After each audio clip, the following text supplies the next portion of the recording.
Hi అండి, అందరికీ నమస్తే. ఇదొచ్చి జంతికల పిండండి. ఈ మెథడ్‌లో మీరు జంతికలు చేసినట్లయితే జంతికలు గుల్లగా క్రిస్పీగా వస్తాయి. 3 కప్పులు రైస్ తీసుకొని, 1 కప్పు పుట్నాలు, 1 కప్పు పెసరపప్పు వేసుకొని మరపట్టించుకోవాలండి. మరపట్టించుకున్నాక అందులో కొంచెం వాము, ఉప్పు, కారం వేసుకోవాలి. సరిపడా నువ్వులు వేసుకున్న వాళ్ళు ఇష్టం ఉన్న వాళ్ళు నువ్వులు కూడా వేసుకోవచ్చు. నేనైతే కొంచెం నువ్వులు కూడా యాడ్ చేశాను. నీటిని మరక కాసుకొని అందులో వేసి స్పూన్‌తో నెమ్మదిగా కలుపుకోవాలి.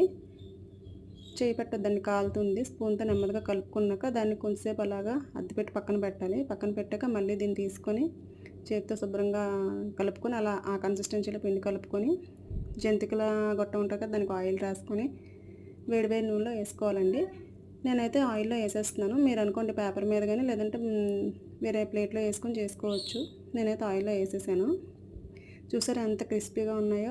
Thank you for